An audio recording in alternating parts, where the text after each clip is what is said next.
Two Critical Podcast is loaded up and hitting the road for Connecticut's #1 comic book convention, Terrificon. The Two Critical Podcast will be there in person for 3 days from July 30th through August 1st. We will be podcasting from the convention floor with special guests from TV and film, as well as comic book writers and artists. Come on by and say hello. If you mention the phrase, "Wayne Brown sent me," you get a free gift. In the meantime, follow us on Instagram at Two Critical Podcast and subscribe to our YouTube channel for more mediocre content. See you soon at Terrificon. If not, go fuck yourself.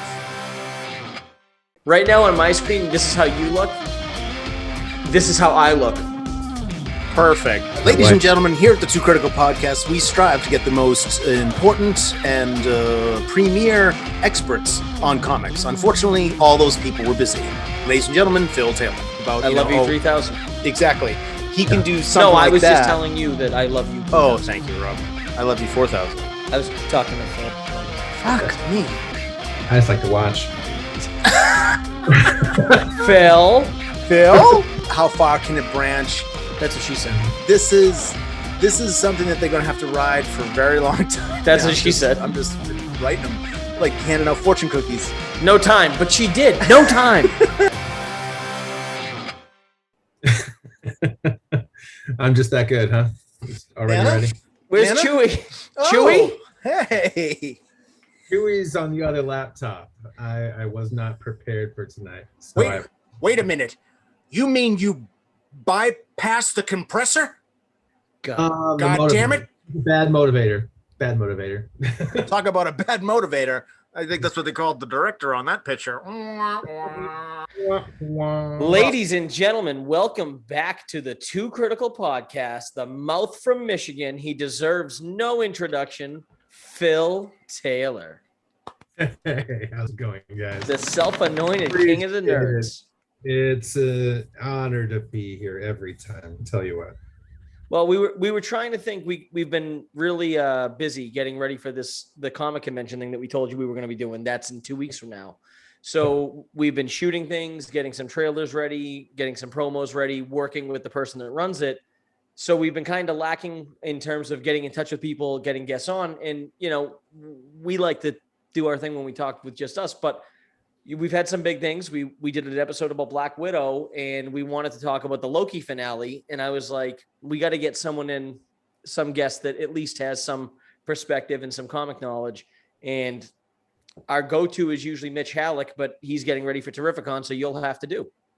Well, I don't mind being a runner-up. It's kind of, it's been pretty much my play in life. Ladies and gentlemen, here at the Two Critical Podcast, we strive to get the most important and premier experts on comics. Unfortunately, all those people were busy. Ladies and gentlemen, Phil Taylor. But I do have a sweatshirt. That does count for something. Fantastic. Did you make that as soon as the episode dropped? No. I actually have. I have Amazon. Okay, we get it, Phil. Yeah, you have Amazon. It's a sponsorship with Hot Topic, so I get a couple of exclusives here and there, and I wear them. Loki undies helps on Instagram, but doesn't help on podcasts. Loki the flamethrower. Pretty much. Kids love this one. Kids love them. So before we get into the finale, because we've already talked about multiple episodes, what did you think of the show in general? I do think it was the best of the three. I do. I think it was better than WandaVision and better than Falcon the Winter Soldier. I think WandaVision was great in its own right, but it was just kind of a little bit more quirky, meant to be different, that kind of situation. Falcon the Winter Soldier was great with action, but it was very rushed at the end. I do feel, aside from episode 3, the pacing was really great with Loki. I think the characters were all well developed. I think you cared about each of the ones that you were supposed to by the time you got to their major character arcs. To be honest, I think the writing was better in this series, and I think I think all around it was a better show. So as far as the writing, I'm excited because Michael Waldron is also writing Doctor Strange in the Multiverse of Madness. So, obviously, I think everyone knows that the show is going to tie into that one way or another. I'm curious to see, because I know they've already announced Loki season 2. I'm wondering if that will premiere prior to the Multiverse of Madness, but I don't know about that. I don't think they've announced when that's coming out. No, just that it's going to happen. I mean, I have to say question. I would love for it to, but at the same time, it'd be a lot to really try and force in. Well, and I made the prediction in the last episode because we said, we recorded the day before that came out, the finale. And I said, all signs point to Kang the Conqueror, so it won't be Kang the Conqueror because I thought Mephisto was coming for sure. And then, during Falcon and Winter Soldier, there was a lot of different theories on who was going to be the big surprise cameo. And it turned out to be Julia Louis-Dreyfus, obviously. But, everyone had other ideas in terms of who they thought it was going to be. I heard people saying everything as far as like fucking Wolverine. It just, people just get crazy. Mephisto gave everyone we all got Mephisto brain. So this time I was like, I'm not falling for it. It ain't Kang. And technically it wasn't Kang. Technically. Not the Conqueror. Technically it was Kang, just not. Well, it's not that version of Kang that will be Kang the Conqueror. Right. Yeah. Agreed. So I think Tom disagrees. I actually agree with you. I also liked it more than WandaVision and Falcon and Winter Soldier. Tommy Boy over here posted something online a little to the contrary. So I'll let him argue with us here. Well, the article was that the Loki show proves that the Marvel shows are in a rut. I couldn't disagree more. They're entertaining. I think they're entertaining. I think for a lot of Loki, they were running in place. It felt like if Loki was a theater production, there would have been a person going like this, like that, to tell people to stall and stretch it out. I thought that, but again, I think that was just for that one episode. I really think episode 3. I'd agree with that. I thought all the other episodes, the pacing was good. Episode 3 was a tractor pull, and I missed Owen Wilson, and I wanted to know where he was and how he was doing. Was episode 3 where they got pruned and they were sitting next to each other with the blanket, getting chased by the cloud monster? In Lamentis? Was that 4? Oh wait, 5? wasn't it? It was 4. I'm sorry. No, I think Phil and I are both wrong here. I think it's episode 4. That was the longer one. Lament. Yeah, maybe. Lamentis. No, because Lamentis 5 and 6. Because 4 it got good because that's where they got on there and they were captured. And they started fighting. 5 is when they got stuck on with the cloud monster, and 6 was the one we just saw. So it was episode 3 that they were on Lamentis, and it was just oh my God, everybody run for shelter, and then they can walk later on. Through everything. That's where that was the stretch episode. So yes, I would agree that there was a stretch, but it was episode 3 in my mind. I thought. Listen, I think WandaVision and Loki are far more vital in terms of what's coming in the MCU next, because Wanda Maximoff is going to be a big part of the Multiverse of Madness. I understand we needed to introduce U.S. Agent and Val, but remember, Val would have been introduced at the end of Black Widow. So originally Val was supposed to have already shown up, Lady Hydra. So, I just think Falcon and Winter Soldier was more about introducing Sam as Captain America, which is fine. But I thought that WandaVision and this, I think whatever's going to happen in No Way Home and Multiverse of Madness can't happen without what they've just done. Yeah, I mean, well, obviously these shows are crucial because they are filling the gaps between the films. Well, and they're really introducing the magic part of this too. Yeah, if that is what they're doing, if that's the goal, then they're doing it. But I also think and I'm sure the Marvel people would say no, that they're approaching these with the exact same attention to detail and seriousness that they do the films. But I think at the same time, they're almost kind of like they're like a cousin in the family. Do you know what I mean? Like, oh, well, the shows are doing great. Oh yeah. Oh yeah, they're really important. And then they're just kind of serving the purpose of setting up the huge tentpole films. I think you're somewhat right, because I can't help but wonder if they didn't have Disney Plus, would we have ever gotten most of this? Or would it have been shoehorned into the beginning? Like, whatever just happened with Loki, would that have turned into, instead of 6 episodes, would it have been a 20-minute story arc at the beginning of Multiverse of Madness? You could take Falcon and the Winter Soldier and cut that into a 8-minute montage in the beginning and tell that backstory in news clips. I'm telling you. And then Sam shows up at the Avengers headquarters and he's driving a new Audi with fucking Captain America's shield on the front. But then we wouldn't have seen the Community fix that boat. I'd agree with that. Or we wouldn't have gotten as many of the different Sebastian Stan memes flying around the internet. Can you help me out here, Phil? Phil? Phil? Hey, Phil? Phil? After watching Falcon and Winter Soldier, I was very upset about one thing in particular. And then I've been rewatching a ton of Marvel movies since. Carly Morgenthau. Carly Morgenthau, you're under arrest. In Captain America Winter Soldier, Bucky is borderline overpowering for Steve to fight one-on-one. In Captain America Civil War, he runs through numerous Avengers like a freight train. He fights Black Panther and comes out on top. He fucking puts Natasha through a table. He takes Tony Stark down. But then he starts fighting these kids that have no military training. They just got the serum. And I get like maybe the argument is that he doesn't want to kill anymore. Like, I don't know what to say. Like, Bucky is a badass and they made him a bitch. He didn't act that way in the bar. He was nerfed. No, in the Zemo, bar, that was Winter Soldier. That was Winter Soldier in the bar. Like he wiped those motherfuckers out in that bar. But Carly Morgenthau can take him down. Yeah. I honestly, and I was also tired too of seeing Sam get his ass kicked. Yeah, but guys, Sam and the Winter Soldier are contemporaries. Don't you understand? Yeah, but Do I you also understand? think that I think there's parallels They're there the because, but I think there's parallels because when Steve was young, he was always getting his ass kicked. So I think it's almost like before Sam can really be Captain America, he's got to get his ass kicked in an alley too. Like, I don't know if that's exactly why they did it, but and they could have done it like once. Like I'm not, yeah. Alley too. You know, it's like every episode. No, Sam's gonna get the shit kicked out of him, and then even when he's covered in vibranium, what's he spend most of his time doing? Blocking. It's just, it's Listen, it's tough for me because I like Sam, I like Anthony Mackie, but Captain America was my favorite character in the MCU, and I mean, it's not the same.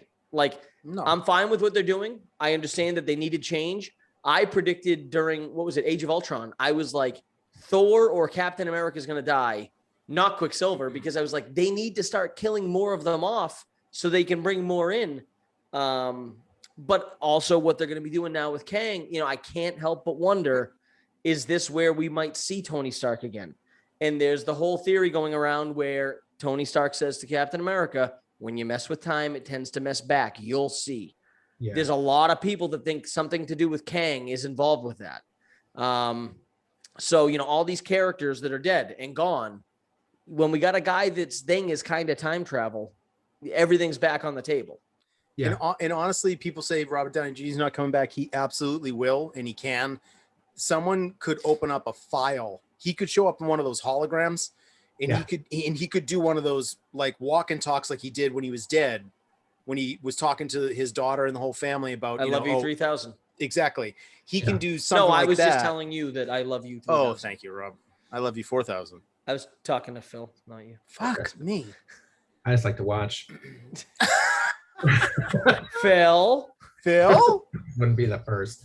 No, I don't know where you're going, but can you call it? I would agree.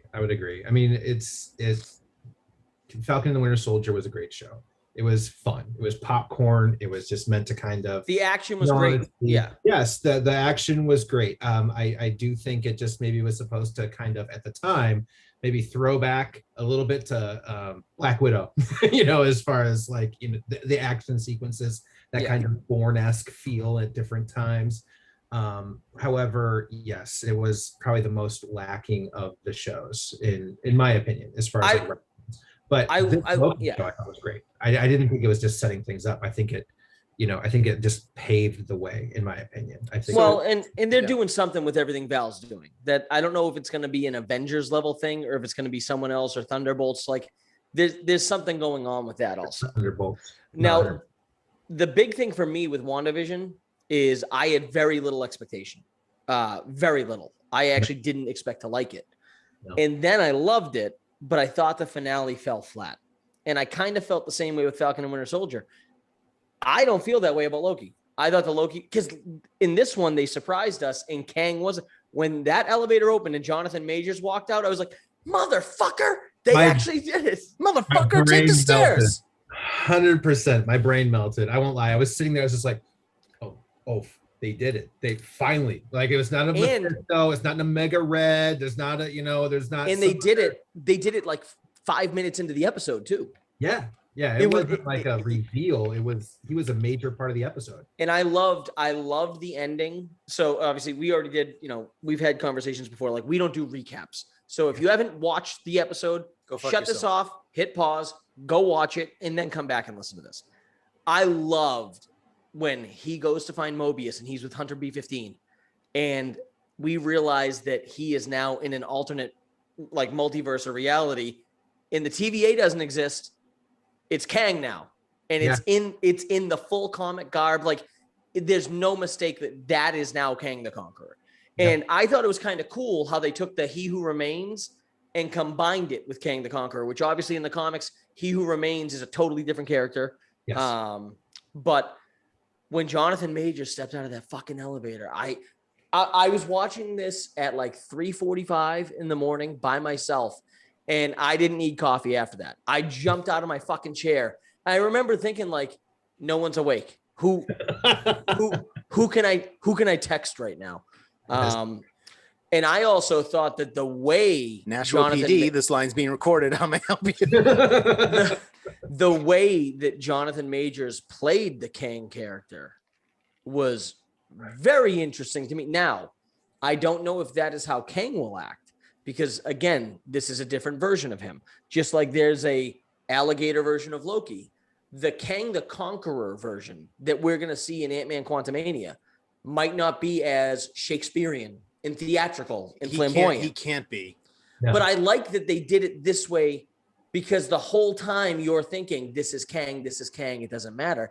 And then Sylvie fucking kills him at the end of the episode, and you're like, okay, so that's Kang, but that's not Kang. Yeah, like that's not going to be the we're going to have a problem with it. That's alligator Loki, or that's old Richard E. Grant Loki. Like, Kang's not here yet. Like, we're about to see the real Kang the Conqueror. And that's Tyler Durden kind of like version. Yeah, and they kept very flamboyant and there was the foreshadowing, right, where he kind of made the comment about, like, you might not like the other versions of me any better. Like, it's going to get, the other versions are a lot worse. Yes.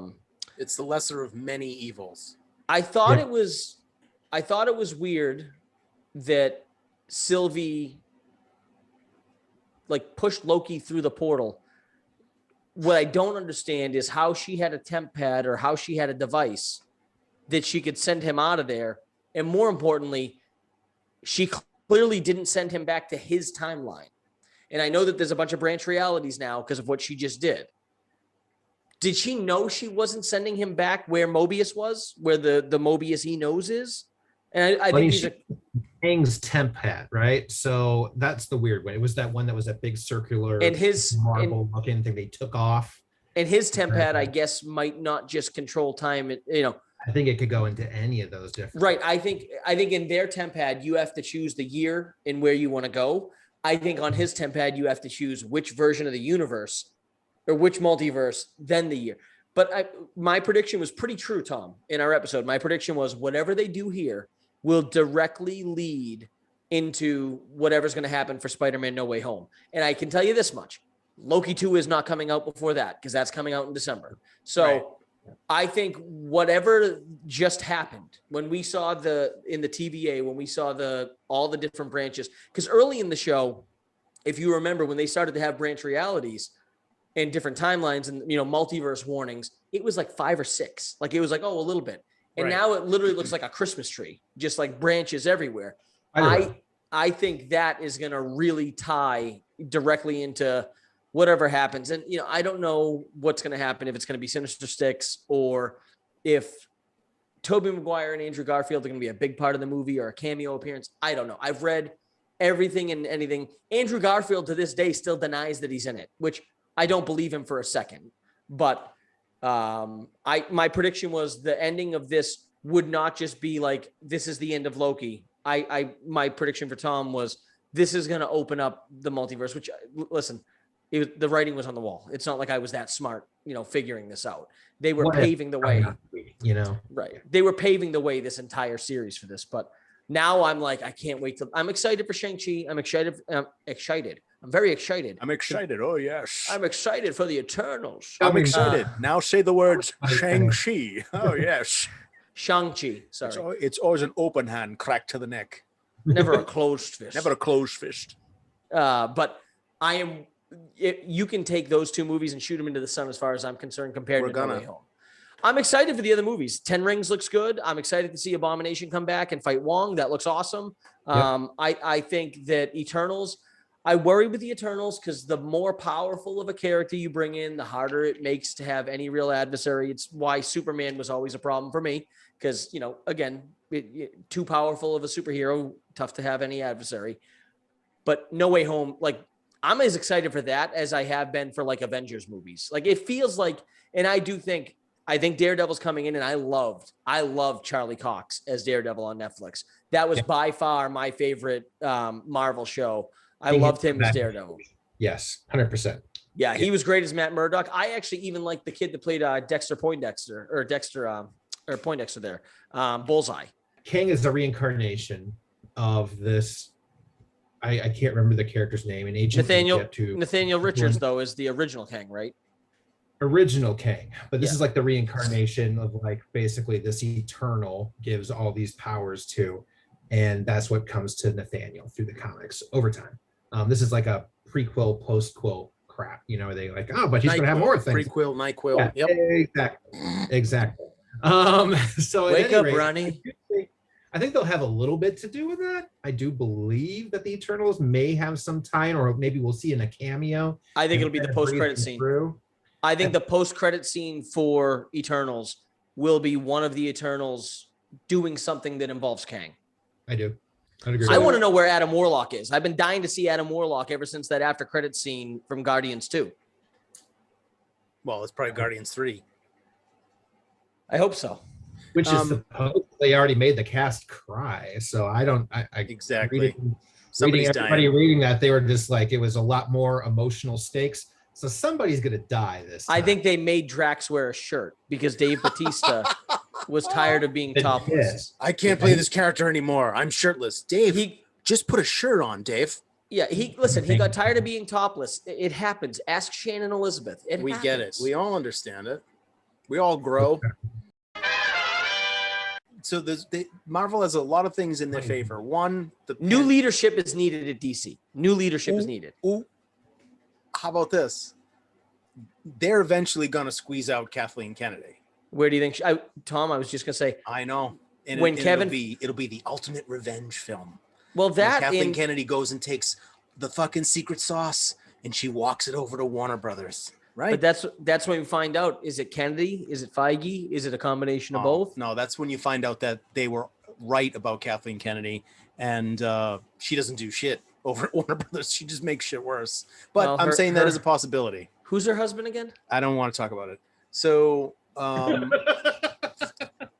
the people are back from the pandemic and Hollywood has stepped on the gas as far as making their shows and pushing everything into production. So they're going to have one of the most busy falls and winters in Hollywood that they've had in a very long time. And we are going to see so much more content coming out now. There won't be that weird lag anymore like there was, with Falcon, Winter Soldier, with WandaVision, with Black Widow, all this stuff. So I think that is going to help them move all of their storylines along, and it'll be easier for them to make plans because all that stuff is over. I have a prediction. Spider-Man No Way Home will surpass the numbers that Spider-Man Far From Home did in the box office. Oh, 100%. I mean, that's a pretty tall order. When's it coming out? December. Oh, well. Yeah. I mean, it's also Christmas time. They're not dropping big, huge blockbusters like that right now, announcement wise at Christmas for it to really contend with. I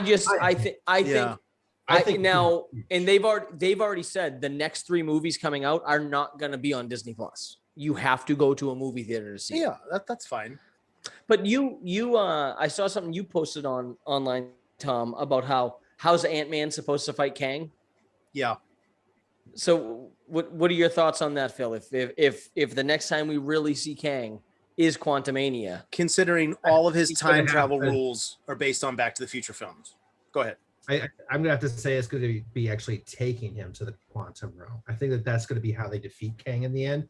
I think Kang's going to be poning everybody through these next few movies in different ways, shapes, and form, maybe different alternates. Because from what I heard too from the director of Loki, saying that there's going to be lots of different versions of Kang that's going to be popping up in these next few series of movies. So my guess is we're actually going to start to see him showing up in some of these other movies. Puppeteer. I think they're going to trap him in the quantum realm, and because that's the only place that time doesn't work the same way. So all of a sudden, his entire that template that he had, that template he had, isn't going to work in the quantum realm. So I've got a feeling that's how they're going to get him in there, and that's where they'll defeat him. So Michael Douglas is going to die, 100%. Right. Yeah, and Michelle Pfeiffer will die. They'll definitely sacrifice themselves. That movie in life too. I think Hank Pym's gonna eat it, and I do think. Listen, speaking of eating it, Michael Douglas. Anybody? That's fine. We'll get back to it later. I'm not being funny when I say this. They need to kill Hank Pym off sooner or later, because if not, it's gonna happen to them. Like, yeah. You don't want to have to. Catherine Zeta's got him up all night. His fucking heart can't take it.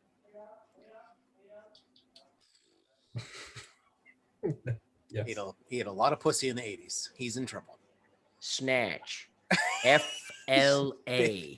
I say we go to a massage parlor. I think that nipples hot as little rocks. I think Michelle Pfeiffer would be nice to keep around. I think that maybe I would like to see her and Evangeline Lilly doing something like I don't want to say tag team, but like I'd like to see like a buddy, more of an adventure, the two of them on their own kind of thing versus father son kind of. I mean, she's clearly like the foremost expert on the quantum realm. So if they do trap Kang there, I got a feeling it's all her. Scott and Evangeline Lilly might be the ones that, or Scott and Hope might be the ones that execute the plan. But I got to feel like it's gonna be her plan. Instead of it being Hank's plan, it's gonna be her plan. Yeah, exactly. So. Somebody will fool somebody as to like stay outside or do that or flip the switch, and while they're over there doing that, they'll sacrifice themselves inside the quantum realm or bait the trap. I wonder if Ghost is going to come back, because Ghost, if she's healed now, could she be an ally in Quantumania? The Direwolf? What? No, we've all forgotten about Game of Thrones. All right. Oh no, the animated series now. That's all I remember. The villain from Ant-Man 2. Peter Dinklage goes into the quantum realm. It's a short film. He's Idris the dwarf. Right. Very short. He's actually quite big. In you were supposed to protect us. Asgard was supposed to protect us. He needs the axe. Jay, help me find the handle. Cut to the birthday party. Honey, help me find the candles. Do it, Rob. Do it in your voice. Honey, help me find the candles. He can't blow out the cake without the candles. He said, your hands are mine. That's what killing you means. That's one of my favorate parts. Yeah, he does that pause. Only if it kills me. It's gonna kill you, boy. Only if I die. Right. Yeah, that's what killing you means. Oh, fucking hell. I see that. That's stupid all the time. So, So as far as the Loki finale, Tom, you seem not that you didn't like it, but you were a little underwhelmed. I was underwhelmed, and but I will say this: I agree with Phil. Phil? Hey, Phil? I agree with Phil in the sense that I believe that Loki was the best written of the 3 shows. And Michael Waldron did a great job. And I think that Falcon, Winter Soldier, it was based in more of a grounded reality, so which is a little bit tougher to write when they have to make all the supers kind of into the normal world. WandaVision was kind of in the middle because they were straddling the line. WandaVision was crazy too with the shit with the Hext and well, the TV show. But we weren't really used to that stuff. You know what I mean? I think if you made WandaVision in the 70s, that show would have been amazing because that was like Twilight Zone and Alfred Hitchcock. It had so many of those kind of same vibes and things like that. But it was kind of riding the line between the world of sorcery and things like that, and then they needed to ground it in this kind of real world and in what we were seeing, like the people that lived in the town and stuff like that. I want Jimmy Woo and Mobius to team up. That would be a hilarious show. Like some kind of time. I want to see Jimmy Woo. Kind of I want to see him interview Korg in an interrogation room. Hey man, we're gonna jump on the ship. You want to get out of here? You look like you're in desperate need of leadership. Well, thank you. What's your name? He takes out his card. Oh my God, how'd you do that? Keeps doing it. Keeps producing. Piss off, Ghost. That might be my favorite thing from any Marvel movie is when he kicks the fucking wall and yells, "Piss off, Ghost." And you know it's him. It just in the tracking ball suit, the motion capture suit, kicking the wall. So yeah, I thought the writing, because you're writing about these realms and this mysticism and things like that, and the dark hold, yeah. It's just it was more sci-fi. Like you needed to write out of your comfort zone, I think, in a show like Loki. So that's why I enjoyed it. And I thought it was shot incredibly well. I thought it was the most Lamentus was awesome. It was the most, but even the way they lit all their rooms, I thought it was the most beautiful out of all three of the shows. Yeah, LED lights with, I mean, there were like 60 lights in every single ceiling. It was beautiful, and everything was kind of like, and they all had dimmers. It was great. They did. I'm just wondering what's going to happen to Judge, and obviously that is in the comics. It's her death caused by essentially something that the Avengers started, is what sets Kang off to come back in time and start laying waste, right? So the death of Judge Renslayer is as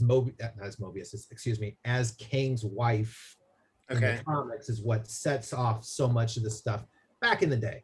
Okay. And I do feel like she's going to find, one of the remains and become involved with that character, and something's going to happen, which then really probably is what ends up being with Quantumania, or probably happens in season 2.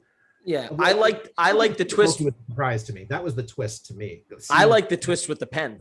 Because when they showed that pen, we all said, "What's up with Franklin D. Roosevelt High School? There's something up with that." Well, I mean, Eli Ellis brought that up like 3 episodes ago, right? When we were, but I never considered that's what her previous life was before she became a variant. Right. And I've been saying this whole time, if Kang's involved, and she's Ravonna Renslayer, like there's something going on between the two. But I don't think this Renslayer knows anything about Kang.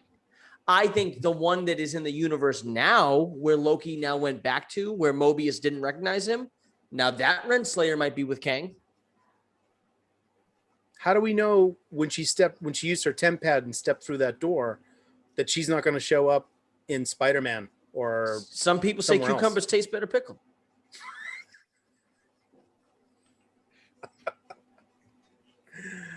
Yeah, I have no idea what the hell's going to happen with her. Yeah, they're going to surprise us in so many ways. But like Rob said, like they set up all these things. Feige has a huge board. He's trying to figure things out. But we're still talking about when Tony Stark says that line about time, right? Yeah. And we've seen other things happen already, like even little Easter eggs in the background that they put in 5 films and then they pay off like 6 films later. It's like the amount of shit and detail that they put into things that come back later, and you're like, how did they know to do that so far in advance? So we're all getting played. We're all getting played. For everybody that says, when Disney buys something, it's doomed. Right. They can eat it. Yeah. Tom, how's your Disney stock doing? $188. And I bought it. It was $156. Nice. But again, theme parks, films, the TV shows. They're doing it right, and they have so much. Like Phil said, and Phil? How big can it get? How far can it branch? That's what she said. This is something that they're going to have to ride for a very long time. That's what she said. I'm just writing them like handing out fortune cookies. No time, but she did. No time. So they have so much invested in this, and they just keep opening more rides and adding more things to theme parks. Let's face it, the Jungle Cruise movie is not going to get everybody paid. Marvel is going to have to, move forward with all these projects, and they're certainly they have success capitalizing on their ideas. So Phil, I'm curious. We gotta wrap this up soon, but I'm curious. Tom and I were talking about Wolverine, and Henry Cavill, maybe something like that. And I told him, I think whoever's gonna play Wolverine is like 16 right now. I don't think it's anyone we know. Because Wolverine's not going to get introduced for at least 4 or 5 years. And whoever they cast to play Wolverine, they're going to want him to be available for at least 10 years to keep playing that character in that kind of shape in movies. We did the math on it. Henry Cavill was how old, Tom? He was like 40 or 38? No, I think he's 34, 36. Okay, so he's 34, 36. But if that movie's not going to come out for 5 years, he'll be 41. He'll be 66. They don't want to start with a 72-year-old. No. Carry the 3. God damn it. God damn it. I need to stand in for my goddamn parade scenes. God damn it. With this multiverse stuff, I could see them. Well, did you see glimpses of? Did you see Hugh Jackman was hanging out with Kevin Feige? Yeah, but they've been friends for a long time, though. Right. Too. So to me, they didn't post that picture online by accident. No, nobody does. But at the same time, I can see him showing up in these multiverse versions that might give us a bit of an inkling of like, okay, it's legit. Maybe the mutant universe, maybe like this is where we start to collapse it. Maybe it's the pruning at the end where they start to decide what kind of sticks and what doesn't from all these other fucking universes. Maybe when Doctor Strange puts it all back together. Yeah, we saw Wolverine in one of those other ones, the Hugh Jackman one. But when he comes into this one, he's one of the high schoolers at Pete's freaking place. I don't know. But I do believe we're going to see that in the multiverse. I think we're going to see the Fox version, and they'll emulate that with a couple of different cameos. And that's Michael Chiklis to get brought in. God, please not Michael Chiklis.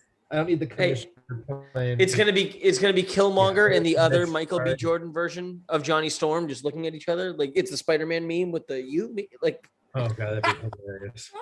And Michael Chiklis getting his pen out of the fridge. We can have Apocalypse and Kang hang out, kind of similar characters. When he gave that speech and he was like, I've gone by many names, all I could hear in the back of my head was Apocalypse from that X-Men movie. It's a similar line. Yeah, no, they're all pretty much interchangeable. But I mean, it's the whole monologuing of a villain kind of situation. They all have to kind of get into the whatever other names they might. You got me monologuing. I can't believe I think it's gonna be. I think that Hugh Jackman will show up in the multiverse. One of those two. They gotta do it with Deadpool then. Yeah. Look at what happened with Deadpool and Korg. Jesus Christ. Yes. Right, hey, man. It's coming. It's done. The best too. Did anybody else enjoy that as much as I did? Holy yes. fuck! Holy fuck! Was it? I could watch that forever. Fuck! It will. They're gonna do more of those. I made people at work, random people around the hospital, stop what they were doing. Yeah. No patience. Come here. Right. This guy's dying. Code blue. It's fine. Give me 5 minutes. You gotta see this. I've got a code cord. Get over here. So yeah, no, it's happening. They'll figure out a way to get him in there, and he's got to be young. I agree with that. I mean, this is so all their characters, their major guys that they banked on, were all C-list of Marvel at the time. And thank goodness, they got a very young Peter Parker kind of situation, and we are going to be sticking with Sony for a while. Yeah, but they need to start to get those Lynch Miles Morales, like the X-Men going. Yes, I think they need to get those X-Men going, those mutants showing up, make them young. And I don't think this doesn't have to be like X1 and X2 where there's like 50 of them. But like, I wouldn't be surprised if Cyclops doesn't show up for a while. But I think you could start mixing in Storm and Magneto's such a great fucking character. And I keep looking at the void left from Thanos. And it's funny because Kang was a villain, but he was never like Thanos level, like top tier villain in the comics. No. And Adam Warlock, I know, is complicated because he's a villain, but then becomes a hero. But like, I don't really know I don't think they would do that. Okay, so for me, it's Doctor Doom and Magneto are the two that I'm most looking forward to seeing how well Kevin Feige can pull it off. I really thought at first, I wanted it to be Kang, but I really thought at first, because they were getting into mysticism, they were getting into all of the armor leaking with Armor Wars, that it's going to be coming out of the Captain America Winter Soldier, because now that what's her butt's over there working in what used to be S.H.I.E.L.D., that's in charge of Rhodey's armor, so we know that's where Armor Wars is coming from. We saw the scrolls, all those different things, but we're talking about space, we're talking about armors, we're talking about mystic arts. That was all Doom to me. Every single one of these things has a little bit to do with Doctor Doom. And in my mind, I was kind of hoping at the Behind That Veil situation, like maybe that's Latveria, maybe it's some kind of weird, crazy shit. But it was Kang, and I'm very happy because I'm still glad to see Kang in the MCU. But God, but I think Doctor Doom is Doom somewhere just doing the puppeting and God, Doctor Doom is the next big one for me. Yeah, I don't want Galactus. I want Doom.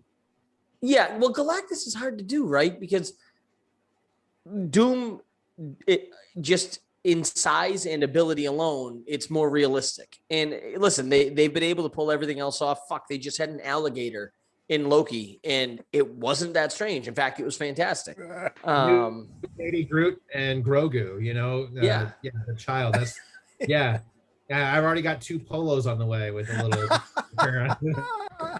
So, yeah. So yeah, but we'll have to get you on once we get No Way Home comes out. We'll have to get Phil Taylor on again. Not to say that we won't do it again before then, but I think I think we need to have the nerd off when that movie comes out, Tommy. I think we need Mitch and Phil. Oh man, I'm not here to try and hurt anybody. I mean, especially respect your elders. Oh, $11.99, all units down, all units down. Oh my God.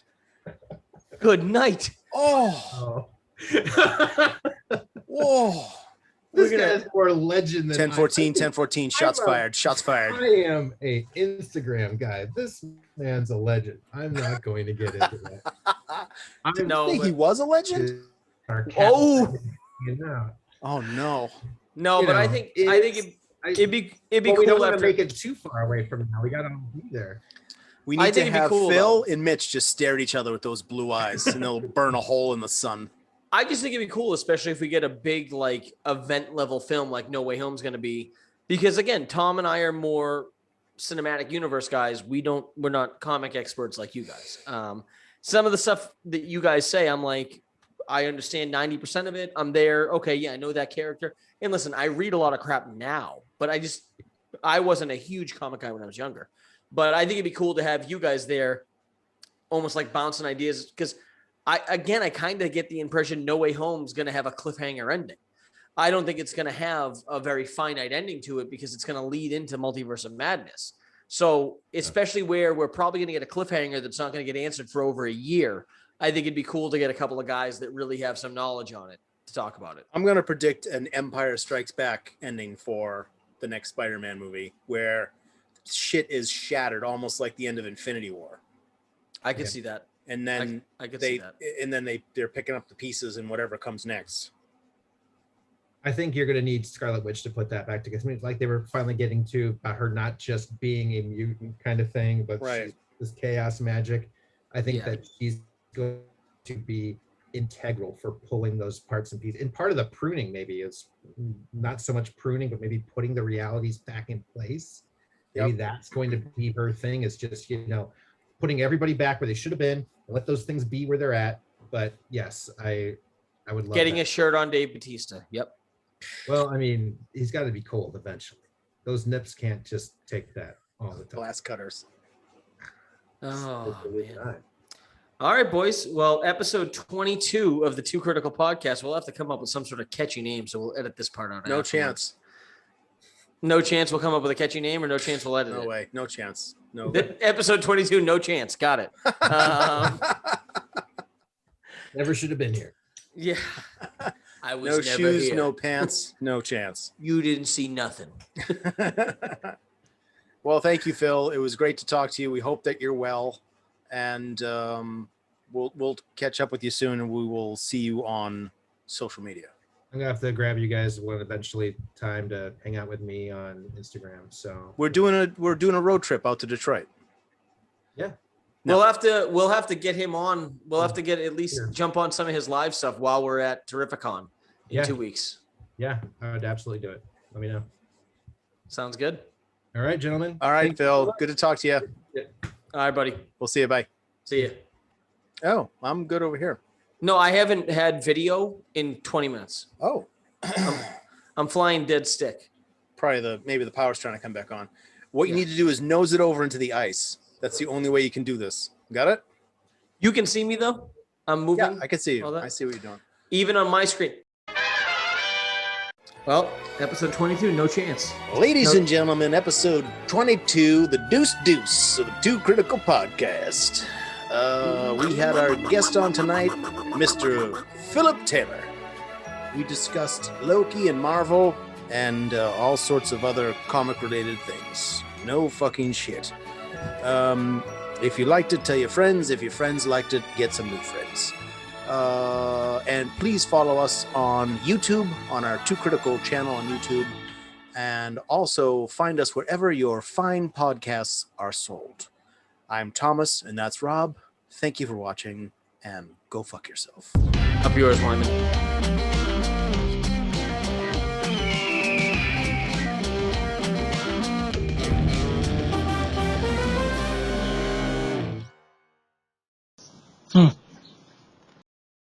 Ra-da-da-da-doo.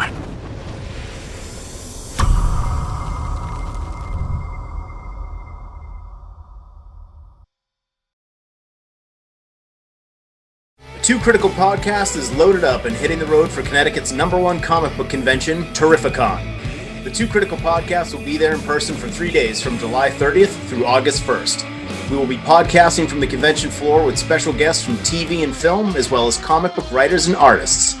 Come on by and say hello. If you mention the phrase, Wayne Brown sent me, you get a free gift. In the meantime, follow us on Instagram at Two Critical Podcast and subscribe to our YouTube channel for more mediocre content. See you soon at Terrificon. If not, go fuck yourself.